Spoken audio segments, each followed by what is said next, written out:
Welcome to MTG Ectoplasm, your home for Spirit Travel and Magic the Gathering. I'm your host, Dwight, aka D Blanco, a medium that wears an extra large. You can reach out to me on Twitter at MTG Ectoplasm, or you can email me directly at mtgectoplasm at gmail.com. Let me know how am I doing. Am I doing a good job, a bad job, or maybe I shouldn't quit my day job? Now, like I ask each and every single episode, hit that follow, like, subscribe button. It's very, very key important uh, for me to get out there, for the listening audience. If you don't do this, people don't get to know more about me and they don't hear this content. And it's a moral imperative they get it, because if you like it, share with your friends and family too. Because guess what? The more Magic Gathering content out there, the better it is. And if they're a spirit tribal person, like this episode's going to be, you're going to like it a lot. And they're going to like it. So hit that follow, like, subscribe button, and tell your friends and family about the show. Now, like I do each and every single episode, again, the young lady who comes up with all these little doodads and doohickeys, the little symbol over here, like off to the side, she customizes, does things. Uh, she's the engineer of the show. She's the driver of this episode. It's the one, the only, the one I call the ravishing one, the ravishing Renata. How you doing there, ravishing? Pretty good. Oh, I'm sorry. I screw this up every single episode. Go ahead, ravishing. Pretty good. Yeah, but I constantly keep her on mute because she tends to talk a lot. So, ravishing, what do you think of this episode? To be honest with you, I'm not quite sure what to think. You have a very unique perspective for this episode, and we'll see how it goes. Well, what happens is, ravishing, is that I think it's time that me, the individual who I consider, I'm too humble to call myself a spirit master, but I consider myself a spirit specialist. Because guess what? I'm one of the few people who can actually say, once this tribe came out and became a full force, I definitely adopted it. I was a merfolk guy, and then when 2018 happened, when M19 came out with Supreme Phantom, it was my true modern deck. There were ways where I was trying to mess I forget what the name of the illusionary phantom that allows you to copy lords, and I was copying drug school cats, and I was like, oh, I love this deck. This is my key deck. But then Supreme Phantom hit, and I was like, this is my key deck now from this point on till the day modern ends. So the deck in Spirits has been a very true and tried consistent deck. When it made for its first appearance in 2019, it was wow. Let me just tell you, you even had Luis Card Vargas make a what you call. He talked about it on Channel Fireball. He actually made an out design, an explanation of why Spirits, and especially Azori Spirits at the time, was the best deck in modern when it first came out, and then again in 2020. But it's now time, Ravishing. It is now time that we have a sincere heart to heart of what's going on with this particular deck. You know, uh, I think it's a moral imperative. I agree. I think you should definitely have this conversation with the Boot crew, and probably this is probably a good hot take. Wow, look at you coming out of the woodwork saying this is going to be a hot take. You know what? I agree with you, ladies and gentlemen. This is a hot take episode because it's not about me, the guy speaking in front of the mic and behind the camera or in front of the camera. It's about you, because the reason why I have such a passion for this tribe, because it's the only tribe, and I'll say over and over again, because of its evasion, it's delightful. We get to smack in because it has flash. We can sit there and manipulate our deck to play on our opponent's turn, and then finally, spirits protect their own. You don't get that with any other tribe when it comes to Magic the Gathering, and that's why I have such a passion. I love spirits. So, with that being said, can we be honest? Can we be sincere with you, one another? I have been literally focused in Pioneer for the last 2 months, Revision? About 2 months, yeah. About 2 months straight. Reason why? Because I want people to get ready for Pro Tour. I want them to succeed. I want them to go out there, take names, kick guests, and make your opponent say, that's bullshit. With that being said, ladies and gentlemen, there has been a sincere drop off. You'll notice in Pioneer, Spirits, Mono Blue Snow, Bant, and even now Azorius are some of the top decks in Pioneer. But when it comes to Modern, we were the ish deck. We were the deck that said most people go, "Oh, here comes a trouble deck, and it's Spirits. We got to be nervous." People are no longer that worried about Spirits, and it bothers me because right now I have to admit, sincerely, even though we can be maybe the five, maybe 4 to 5 top decks in tier one. Not going to say easily, but we can beat them if we play the right path. I've explained that several episodes. You can go look in my library and you can see what I've said. It still holds true to this day. That leaves us the other 5 to 6 decks in tier one. That's a real tough matchup because unfortunately, right now, Spirits is in a tight, tier two. I don't believe it is.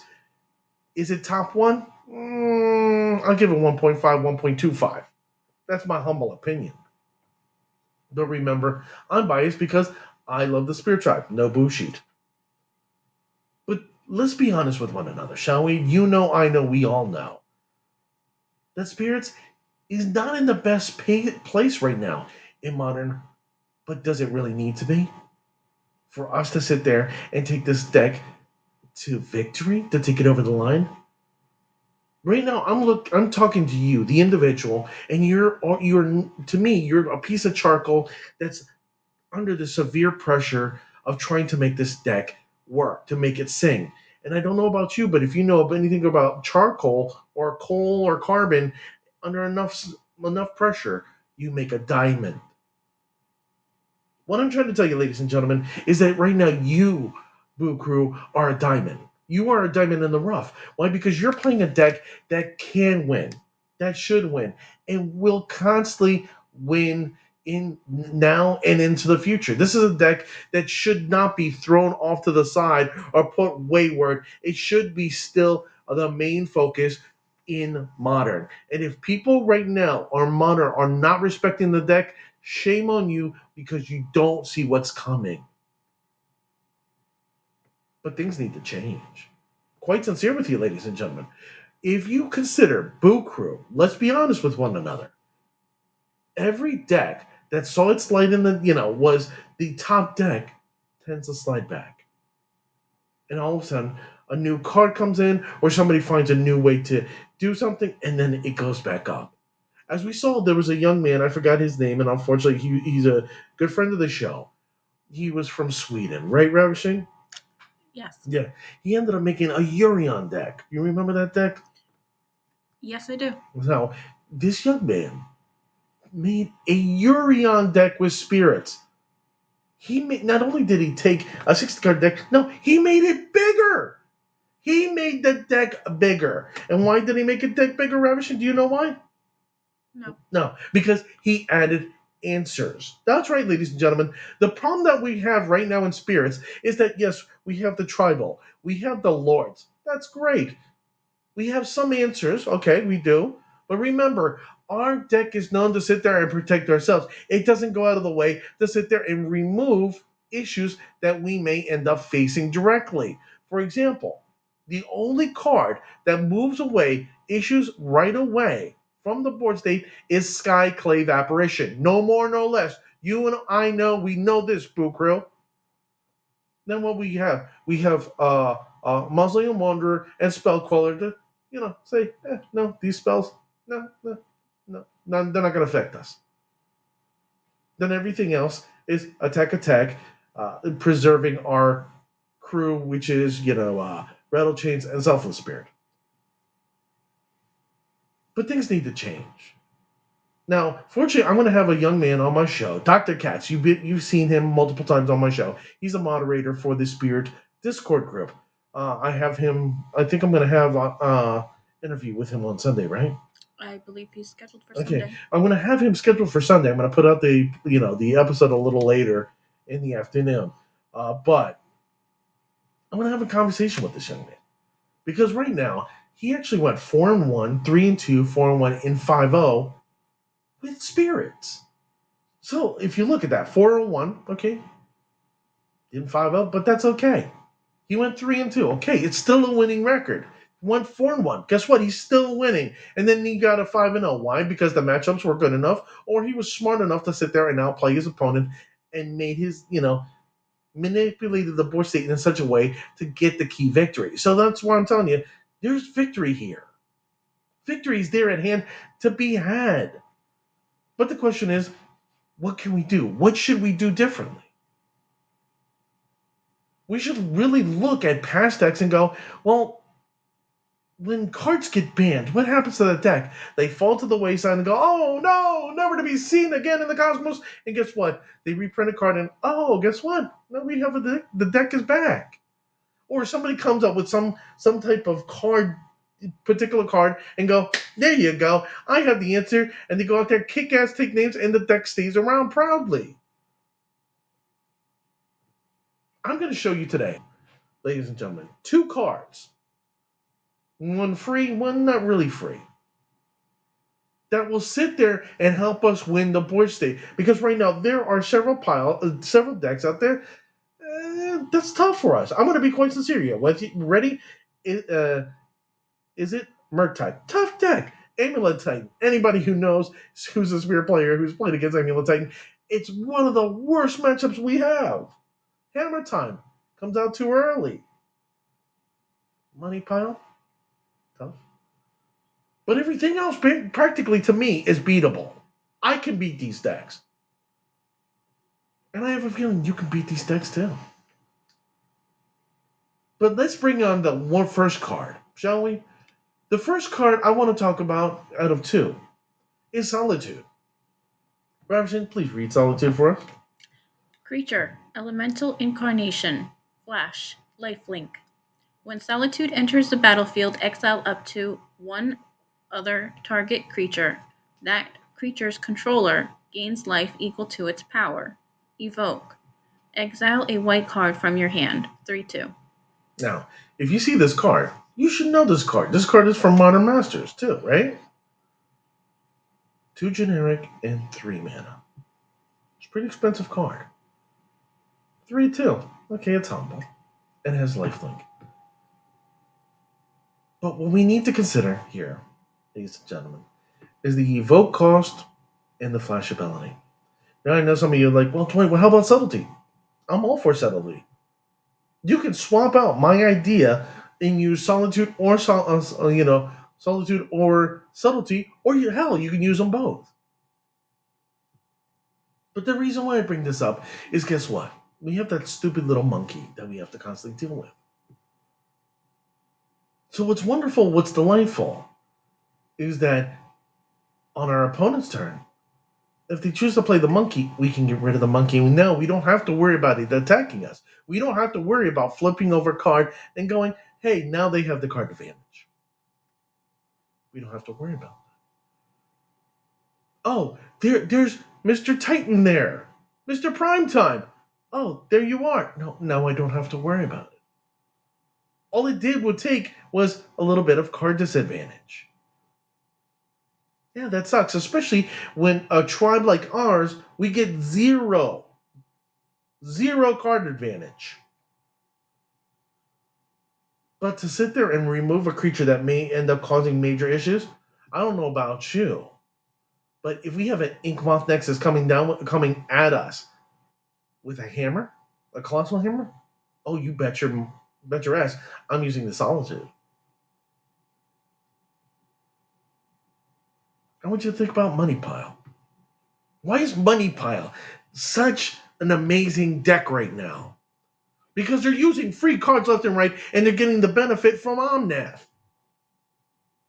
Solitude is a card that we, the Spear players, should be considering. Unfortunately, as much as I do like Path to Exile, it doesn't fit because the reason why we're giving our opponent land. Mana advantage is our complete destruction. I'd rather give my opponent life because I can eventually go in there and whack, whack, whack, and guess what? Small picks to large picks means that I'm still winning the game because I'm still beating them up. And if I can control the early board state, I can control the later board state. And if I can't control the early board state, at least I have this to sit there and take out what? Amulet Titan? Murktide Regent. I can sit there and take out Omnath. I don't have to worry about that. Solitude is one of these particular cards that we need to really consider being in our deck. I'm going to share with you a deck a little later in the episode where I have 3 in there. Hell, I wanted to make it 4, but I was like, you know what? I don't have the space. I'm going to make it 3. And the reason why is I'm worried. We need to sit there and play toward the meta, not away from the meta. Spirits has almost all the key answers. Unfortunately, we don't have early game ways to manipulate the board state when we have a 1 mana creature hit the board. Hell, I don't know about you, but when I sit there and see Eidolon of the Great Revel, that pisses me the hell off. Fine, I'll get rid of it. I'll exile it. Guess what? I'll never have to worry about it again with Solitude. Now, some of you are going, well, Dwight, the problem is if I evoke this creature, it hits the board and it doesn't stay. It goes, it disappears. Well, I have an answer for you, ladies and gentlemen. And I know what you're going to say. Ephemerate, but my colleague here, Ravishing, went a little too early. And the answer is all right, Ravishing, is the fact that most people go, Ephemerate. And Ravishing just showed it to us. The answer is Essence Flux. Renata, please do me a favor. Read Essence Flux for us. Essence Flux, instant. Exile target creature you control, then return that card to the battlefield under its owner's control. If it's a spirit, put a +1/+1 counter on it. I want you to notice, ladies and gentlemen, look at the mana cost. Look at the mana cost. For those who are not watching this episode and hearing me right now through Spotify, Apple, or Google Podcast, 1 mana, Essence Flux, 1 mana. Exile a creature you control and then return it back to the battlefield. Ravishing, go back to Solitude. So you're telling me I can do that with Solitude? I don't have to worry about Ephemerate? Yeah, Ephemerate might be nice so I get to sit there and rebound the creature, right? But now I get to use this bouncy effect on Solitude. Boop! What happens? I get rid of the creature. No, I get rid of 2 of the creatures, and my creature stays on the board state. Ravishing, go back to Essence Flux. But there's another key section.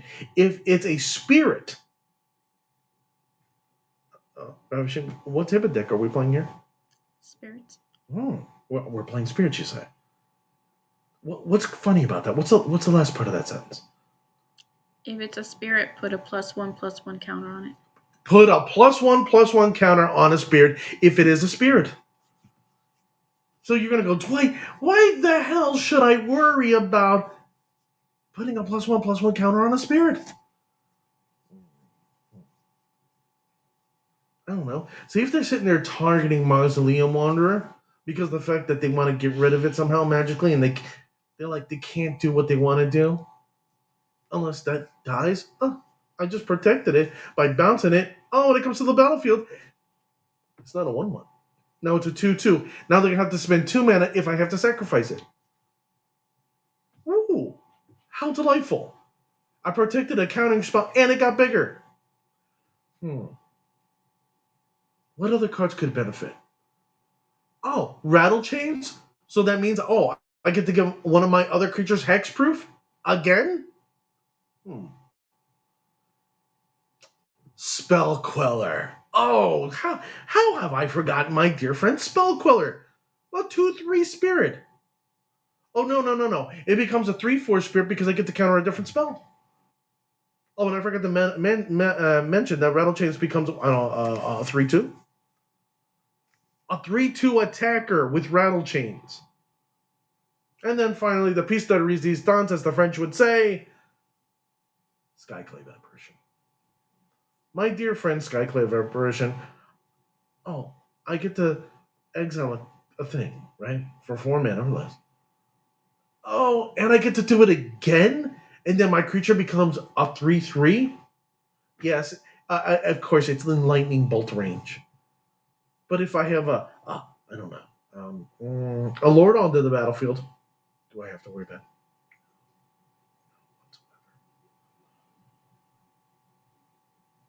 That's what's delightful here. That there's answers out here that you and I can both use, and they're just 2 cards. Most of the time, we used to sit there and put Dahlia in the deck. No besmirching any of those people out there who love Dahlia. I know a good friend of the show, Andre Segura, the Spirit Master. Please go to his uh, YouTube and like. But Andre Segura is a huge fan. He can't get enough of his Dahlia. Can't get enough. She's the cat's meow for him. But if we can sit there and put Dahlia, you're telling me you wouldn't consider putting Solitude and then using Essence Flux to make our spirits do more and have a Solitude do double duty? Ladies and gentlemen, let me just tell you, I'm a full-time nurse. Okay? I work in an institute where I sit there and deal with patients every single day. And I've been busting my ass doing doubles. That's why you haven't seen me doing a lot of this episode. But guess what? My patients, my residents that see me, they love me. Why? Because guess what?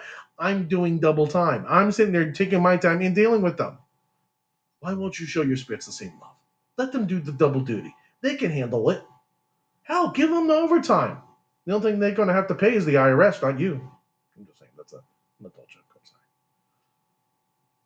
But with that being said, ladies and gentlemen, think about this. Solitude and Essex Flux. How does this not benefit you in modern? Hell, why don't you just take away the Solitude and consider subtlety? Uh, you're telling me the possibilities are not amazing with subtlety? Why not go, instead of doing the way I did, you can go, what, 2 Solitude and 2 subtlety, and then put in Essex Flux? Oh my. Oh my. The possibilities are endless, and the fact that we can sit there and affect the board state like they haven't seen before. I brought this up to my friend Dr. Katz. He's considering doing it. He's considering looking at this option.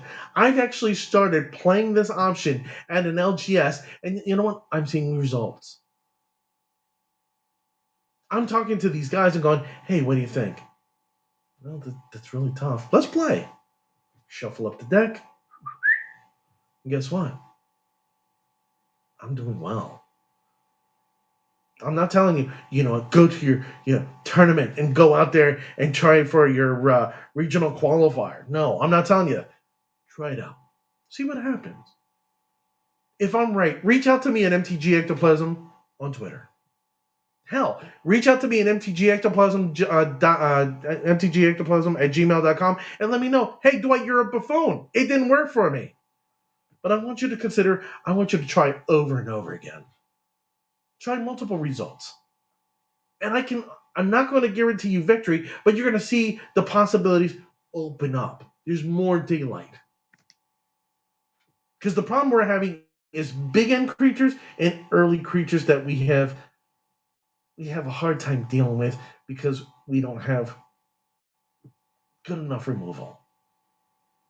We can control the middle game. The middle game is all ours. But I want you to consider this. Now, Ravishing, let's go. Let's look at the next thing. And what do we see here? Hey, Ravishing, why don't you tell them what it is?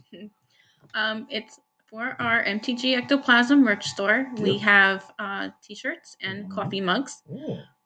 And it's all sizes and colors for men and women. You can find it at www.mtgectoplasm.com. And yes, the Boot Crew t-shirts are coming soon. I just have to finalize a couple of things on some designs. And they'll be ready. Well, there you go, ladies and gentlemen. Reach out to you can email me at mtgectoplasm@gmail.com, on Twitter, mtgectoplasm. Go to the web store at mtgectoplasm.com. Please support the show. We got the shirts there. We got the coffee mug. And like I said, the Boot Crew t-shirts are absolutely amazing. I'm excited about these. Hell, I might just have to get one for myself just because, hey, not only I'm the president, but I'm also a member. So, Ravishing, let's now look at the deck list that I created for the change that I'm asking Spirit players to consider.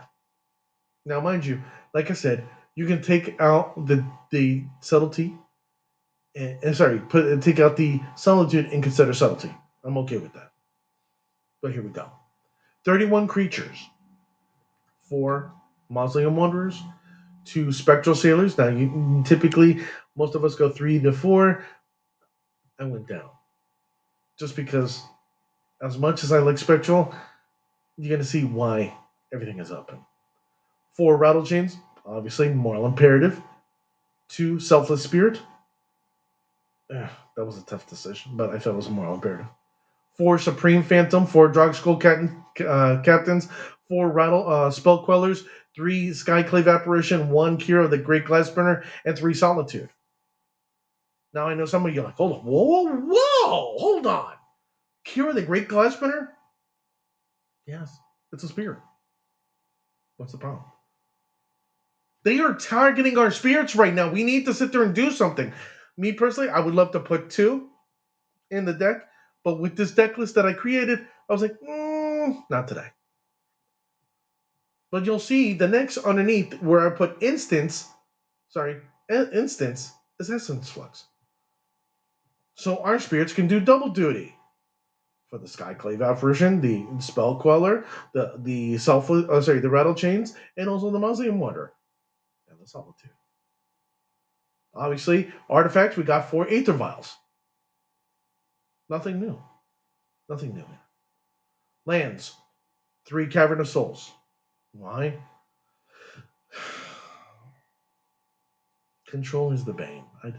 As much as I know we can beat control.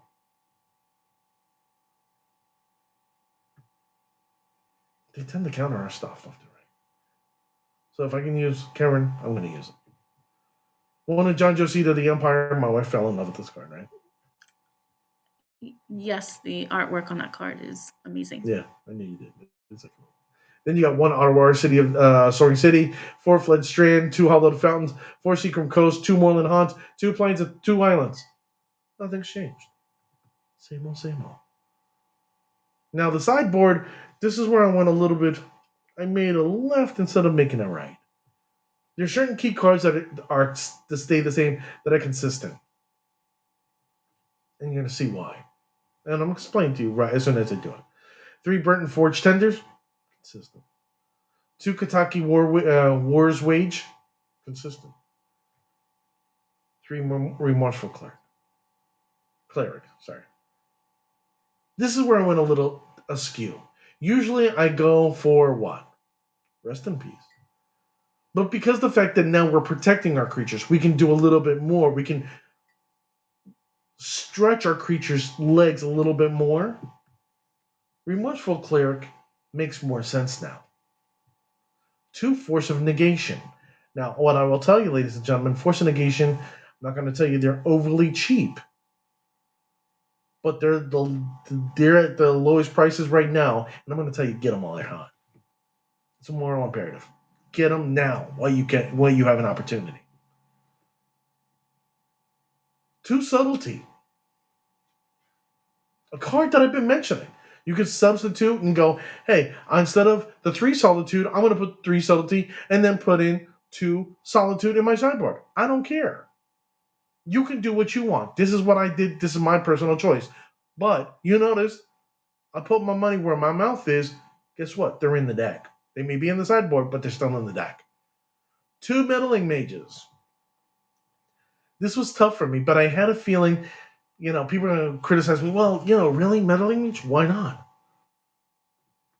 If I could sit there and stop opponent from playing a particular card, I'm going to do it. And with the Essence Flux, they probably end up milling themselves or pitching that card like I can't do nothing with that card. Guess what? I get the name of the card. Oops.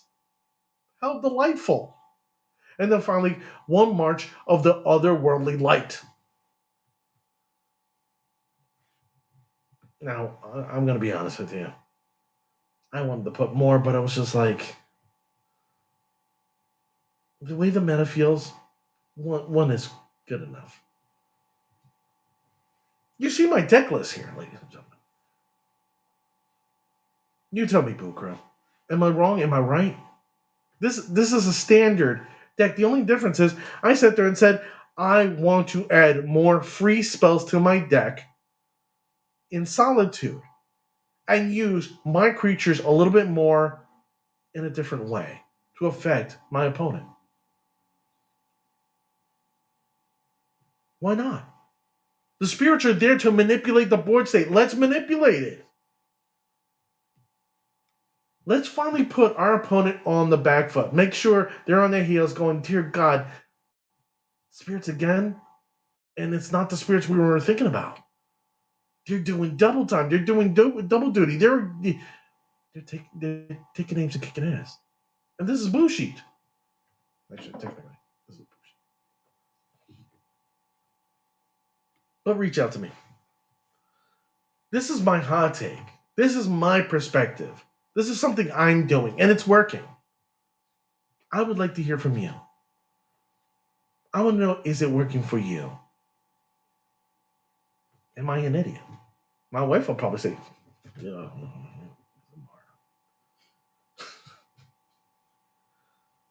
But I want to thank you. The thousands and thousands listening around the world, and the soon to be hundreds that are now viewing at MTG on YouTube.